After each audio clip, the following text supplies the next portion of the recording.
ಪತ್ರಿಕಾಗೋಷ್ಠಿಗೆ ಇಲ್ಲಿ ಹಾಜರಿರ್ತಕ್ಕಂಥ ನನ್ನ ಎಲ್ಲ ಪತ್ರಿಕಾ ಮಿತ್ರರಿಗೂ ಮಾಧ್ಯಮದವರಿಗೂ ಸಹ ಪ್ರಥಮವಾಗಿ ಸ್ವಾಗತ ಬಯಸ್ತೀನಿ.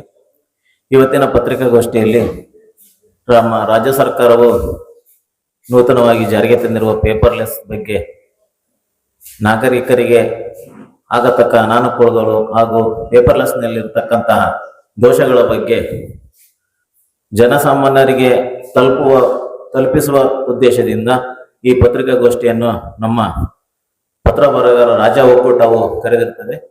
ಈ ಪತ್ರಿಕಾಗೋಷ್ಠಿಯಲ್ಲಿ ನಮ್ಮ ರಾಜ್ಯ ಒಕ್ಕೂಟದ ಉಪಾಧ್ಯಕ್ಷರಾದಂತಹ ಎನ್ ನವೀನ್ ಕುಮಾರ್ ಅವರು ಹಾಗೂ ಪ್ರಧಾನ ಕಾರ್ಯದರ್ಶಿಗಳಾದಂತಹ ಧರ್ಮರಾಜ್ ಏಕಕೋಟಿ ಅವರು, ಸಹ ಕಾರ್ಯದರ್ಶಿಗಳಾದಂತಹ ಕರಿಬಸಪ್ಪ ಬಳ್ಳಿ ಹಾಗೂ ಖಜಾಂಚಿಯಂತಹ ಡಿ.ಆರ್. ಗಿರಿರಾಜು ಹಾಗೂ ಇನ್ನೊಬ್ಬ ಸಹ ಕಾರ್ಯದರ್ಶಿ ಕೃಷ್ಣಮೂರ್ತಿ ಹಾಗೂ ಸಂಚಾಲಕರಾದಂತಹ ರಾಜಶೇಖರ್ ಕೆ.ಎಸ್. ಅವರು ಹಾಜರಿರುತ್ತಾರೆ. ಈ ಪತ್ರಿಕಾಗೋಷ್ಠಿಯ ಮುಂದಿನ ಎಲ್ಲ ವಿಚಾರವನ್ನು ನಮ್ಮ ರಾಜ್ಯ ಒಕ್ಕೂಟದ ಕಾರ್ಯದರ್ಶಿಗಳು ಮಾಧ್ಯಮದವರಿಗೆ ವಿಷಯಕ್ಕೆ ಬರ್ತಾ ಇದ್ದೀನಿ.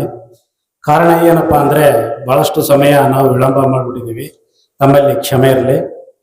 ಕರ್ನಾಟಕ ರಾಜ್ಯ ಸರ್ಕಾರ ಈಗೇನು ನೋಂದಣಾ ಮತ್ತು ಮುದ್ರಾಂಕ ಇಲಾಖೆಯಲ್ಲಿ ಹೊಸದಾಗಿ ನೂತನವಾಗಿ ಪೇಪರ್ಲೆಸ್ ಅಂತ ಜಾರಿಗೆ ತಂದಿದೆ.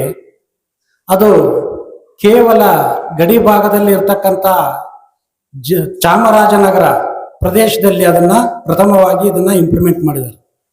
ಆದರೆ ಅವರು ಈ ಪೇಪರ್ಲೆಸ್ ಅಂದ್ರೆ ಏನು, ಪೇಪರ್ ಇಲ್ದಂಗೆ ದಾಖಲೆಗಳನ್ನ ತಯಾರು ಮಾಡಲಿಕ್ಕೆ ಸಾಧ್ಯನಾ ಅನ್ನೋದು ಅವ್ರ ಕಾನ್ಸೆಪ್ಟ್. ಆದರೆ ಸರ್ಕಾರ ಮೊನ್ನೆ ನೂತನವಾಗಿ ಜಾರಿ ಮಾಡಿದಂಥ 30ನೇ ತಾರೀಕು 4/2026 ಪ್ರಥಮವಾಗಿ ಈ ಒಂದು ದಾಖಲೆಯನ್ನ ನೋಂದಣಿ ಮಾಡಿ ಬಿಡುಗಡೆ ಮಾಡಿದೆ. ಈ ದಾಖಲೆಯಲ್ಲಿ ಯಾವುದೇ ವ್ಯಕ್ತಿಯ ಸಹಿ ಇರುವುದಿಲ್ಲ. ಮೊದಲನೇದು ಕೊಟ್ಟವ್ರದಾಗಿರ್ಲಿ, ತೆಗೆದುಕೊಂಡವ್ರದಾಗಿರ್ಲಿ. ಇನ್ನು ಎರಡನೇದಾಗಿ ಹೇಳಬೇಕಪ್ಪ ಅಂದ್ರೆ ಈ ಪೇಪರ್ನಲ್ಲಿ ಡಿಜಿಟಲೀಕರಣ ಅಂತ ಹೇಳ್ತಾರೆ. ಬರೇ OTP ಮೇಲೇನೆ ಕೆಲಸ ಮಾಡೋಕ್ಕೆ ಸಾಧ್ಯನಾ? ಎಷ್ಟು ಜನ OTP ಕನ್ಫರ್ಮ್ ಆಗಿ ಕೊಡ್ತಾರೆ? ಇಲ್ಲಿ ಯಾವುದೇ ವ್ಯಕ್ತಿಯ ಸಹಿ ಇರಲ್ಲ. ಎರಡನೇದು. ಇನ್ನು ಮೂರನೇದು, ಸರ್ಕಾರ ನೋಂದಣಿ ಫೀಸ್ನ ಕಲೆಕ್ಟ್ ಮಾಡಿರೋ ಬಗ್ಗೆ ಸರ್ಟಿಫಿಕೇಟ್ ಇದೆ, ಅದಕ್ಕೂ ಡಿಜಿಟಲೀಕರಣ ಸಹಿ ಅಂತ ಹೇಳ್ತಾ ಇದ್ದಾರೆ. ನಾಲ್ಕನೇದು, ವ್ಯಕ್ತಿ ಆಧಾರನ OTP ಕನ್ಫರ್ಮ್ ಮಾಡಿದಾಗ ಆಧಾರ್ ಕಾರ್ಡ್ನಲ್ಲಿ ಅವನು ಸುಮಾರು 10 ವರ್ಷನ 15 ವರ್ಷನ 20 ವರ್ಷದ ಕೆಳಗಿನ ಫೋಟೋ ಇದ್ರೆ ಅದೇ ಫೋಟೋನೇ ಪ್ಲಚ್ ಆಗುತ್ತೆ. ಇಲ್ಲಿ ಅವನು ಈಗಿರ್ತಕ್ಕಂಥ ವ್ಯವಸ್ಥೆ ಏನು, ಯಾವ ರೂಪದಲ್ಲಿದ್ದಾನೆ ಅಂತಂದೇಳಿ ಚಾಲ್ತಿ ಇರ್ತಕ್ಕಂಥ ಫೋಟೋ ಬರೋದಿಲ್ಲ. ಎರಡನೇದು. ಆಮೇಲೆ ಇನ್ನೊಂದು ಏನಪ್ಪಾ ಅಂದ್ರೆ ಯಾರೇ ಸಾಕ್ಷಿದಾರರ ಒಂದು ಸಹಿ ಕೂಡ ಇರೋದಿಲ್ಲ. ಸಾಕ್ಷಿದಾರರ ಸಹಿ ಕೂಡ ಇರೋದಿಲ್ಲ. ಇದು ಕೂಡ ಡಿಜಿಟಲೀಕರಣ ಅಂತ ಮಾಡ್ತಾ ಇದ್ದಾರೆ. ಹಾಗಾದ್ರೆ ಇದೆಲ್ಲ ಆದ್ಮೇಲೆ ಸರ್ಕಾರ ಇದೊಂದು ನೋಂದಣಿ ಆಗಿದೆ ಈ ಪತ್ರ ಅಂತ ಒಂದು ಘೋಷಣೆ ಮಾಡಿ ಇದಕ್ಕೊಂದು ರಾಜಮುದ್ರೆಯನ್ನ ಕೆಳಗಡೆ ಹಾಕಿ ಕೊಡ್ತಾರೆ. ಆದ್ರೆ ಇದು ಎಷ್ಟರ ಮಟ್ಟಿಗೆ ಭೌತಿಕವಾಗಿ ಅಸಲು ದಾಖಲೆನಾ? ಅಸಲು ದಾಖಲೆ ಅಂತ ನಿಮಗೇನಾದ್ರೂ ಗೊತ್ತಾಗುತ್ತಾ? ಈ ದಾಖಲೆ ಸಬ್ ರಿಜಿಸ್ಟರ್ ಕಚೇರಿಯಲ್ಲಿ ನೇರವಾಗಿ ಖರೀದಿ ಮಾಡಿರ್ತಕ್ಕಂಥವ್ರಿಗೆ ಕೊಡೋದಿಲ್ಲ. ಅದನ್ನ ಡಿಜಿ ಲಾಕರ್ಗೆ ಕಳಿಸ್ತಾರೆ. ಡಿಜಿ ಲಾಕರ್ಗೆ ಕಳಿಸಿದಾಗ ನಮ್ಮ ನಮ್ಮ ಕರ್ನಾಟಕಾದ್ಯಂತ ಇರ್ತಕ್ಕಂಥ ರೈತಾಪಿ ವರ್ಗದವರಾಗಿರಬಹುದು, ಇತರೆ ಜನ ಆಗಿರಬಹುದು, ಎಷ್ಟು ಜನಸಂಖ್ಯೆ ಡಿಜಿ ಲಾಕರ್ನ ಬಳಸ್ತಾ ಇದ್ದಾರೆ? ಇದರಲ್ಲಿ ಅಷ್ಟು ಸೆಕ್ಯೂರಿಟಿ ಇದೆಯಾ ಡಿಜಿ ಲಾಕರ್? ಹಂಗಾದ್ರೆ ಅದರಲ್ಲಿ ಏನು ಮೋಸ ಮಾಡ್ಲಿಕ್ಕೆ ಸಾಧ್ಯನೇ ಇಲ್ವಾ? ಇದು ಎಲ್ಲದನ್ನ ಮನಗಣಬೇಕಾಗಿತ್ತು. ನೀವು ಯಾವುದೇ ಒಂದು ಬ್ಯಾಂಕಿಗೆ ಹೋದಾಗ ಇಲ್ಲಿ ಮುಂದ್ಗಡೆಗೆ ಹೇಗೆ ಅಸಲು ಅಂತ ಕಾಣುತ್ತೋ ಆ ರೀತಿ ನಿಮಗೆ ಕಾಣೋದೇ ಇಲ್ಲ. ಯಾವುದೇ ಪತ್ರ ಸರ್ಟಿಫೈ ಕಾಪಿ ತಗೊಂಡ್ರು ಜೆರಾಕ್ಸ್ ಪ್ರತಿ ರೂಪದಲ್ಲಿ ಬರುತ್ತೆ.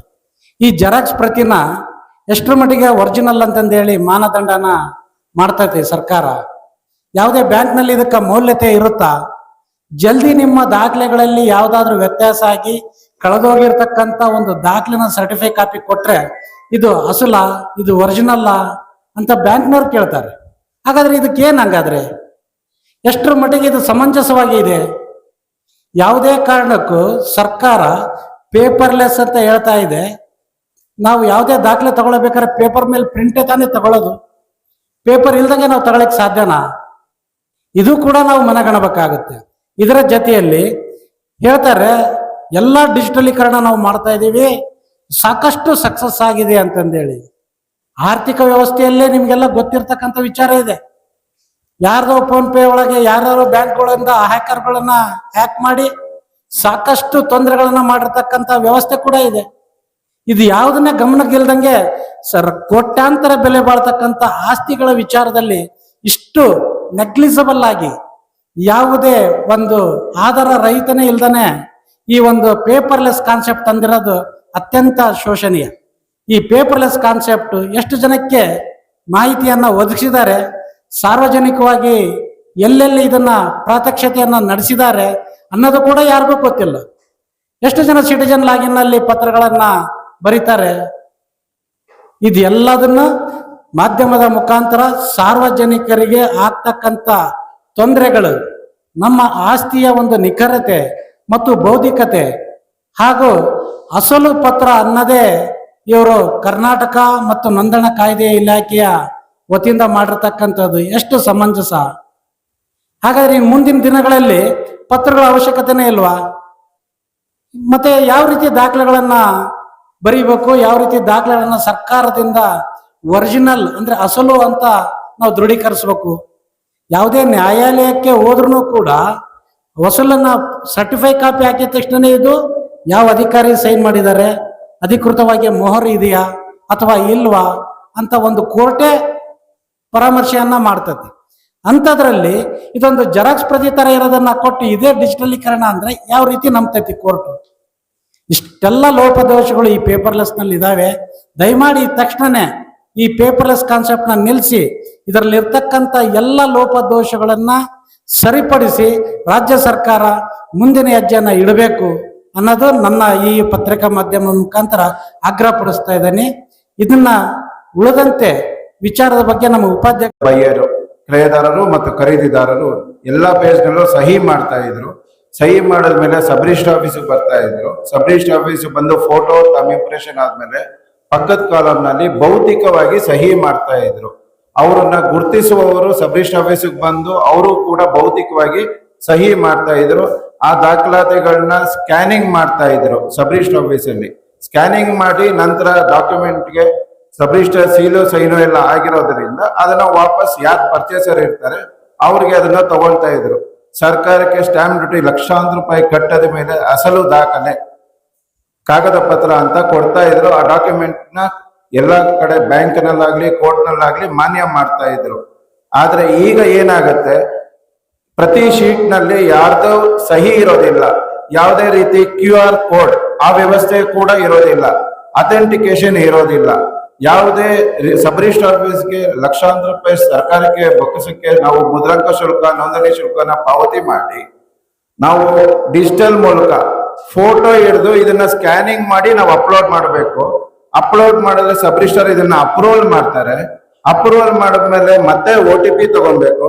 OTP ಕೊಡುವಾಗ ಜನಸಾಮಾನ್ಯರಲ್ಲಿ ಕಳವಳ ನಿಮ್ಗೆ ಗೊತ್ತಿರುತ್ತೆ ಯಾವ ರೀತಿ ಫೈನಾನ್ಷಿಯಲ್ ಸ್ಕ್ಯಾಮ್ಸ್ ಆಗತ್ತೆ ಅಂತ. ಈಗಿರೋ ಕಾವೇರಿ ಟು ವ್ಯವಸ್ಥೆಯಲ್ಲಿ ಒಂದು ಬಾರಿ ಮಾತ್ರ ತಗೊಬೇಕಾಗತ್ತೆ. ಈ ವ್ಯವಸ್ಥೆ ಪೇಪರ್ಲೆಸ್ ವ್ಯವಸ್ಥೆಯಲ್ಲಿ ಮಿನಿಮಮ್ 3 ಬಾರಿ ನಾವು ಪಾರ್ಟಿದಾರರು OTP ಶೇರ್ ಮಾಡ್ಬೇಕಾಗತ್ತೆ.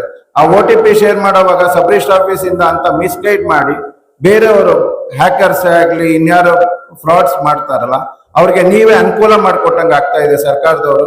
ದಯಮಾಡಿ ಇದನ್ನ ಎಚ್ಚರಿಕೆ ಗಂಟೆಯಾಗಿ ತಗೊಂಡು ಎಲ್ಲರಿಗೂ ಕೂಡ ಭೌತಿಕವಾಗಿ ಸಹಿ ಮಾಡಿಕೊಂಡು ಈಗೇನೇ ವ್ಯವಸ್ಥೆ ಇದೆ ಅದನ್ನ ನಡ್ಕೊಂಡು ಎಲ್ಲರಿಗೂ ಹೋದ್ರೆ ದಾಖಲೆಗಳು ಸಿಗ್ತದೆ. ಮತ್ತೆ ಈ ಸಾಲದ ಈ ಪತ್ರಗಳನ್ನ ಅಡಮಾನ ಮಾಡಿ ಬ್ಯಾಂಕ್ ಅಲ್ಲಿ ಸಾಲ ತಗೊಂತ ಇದ್ರು ಇಷ್ಟು ದಿವಸ.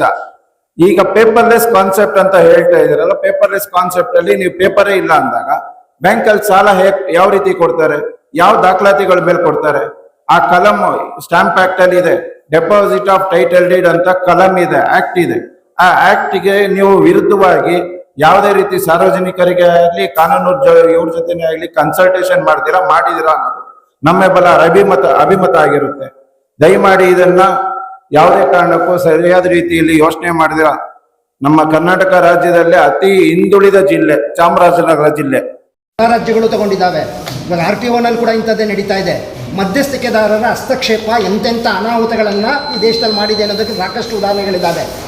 ಮಿಲಿಯನ್ಸ್ ಟುಗೆದರ್ ಲಾಸ್ ಮಾಡಿದ್ದಾರೆ. ಆಯ್ತಲ್ಲ, ಇಂಥ ಸಂದರ್ಭದಲ್ಲಿ ತಂತ್ರಜ್ಞಾನನೇ ಬೇಡ, ನಮ್ಮ ಮತ್ತೆ ಹಳೆದಕ್ಕೆ ಬನ್ನಿ ಅಂತ ಕೇಳೋದು ಎಷ್ಟು ಸರಿ ಸರ್? ನಾವು ಯಾವುದೇ ತಂತ್ರಜ್ಞಾನ ಬೇಡ ಅಂತ ವಿರೋಧ ಮಾಡ್ತಾ ಇರೋ ನೀವು ರೀತಿ ಇದೆಯಲ್ಲ, ಆ ರೀತಿಯಲ್ಲಿ ತಪ್ಪಿದೆ ಅಂತ ನಾವು ಹೇಳ್ತಾ ಇರೋದು ಲೋಪದೋಷ ಇದೆ. ಏನ್ ತಪ್ಪಿದೆ ಸರ್? ಇವಾಗ ನೀವು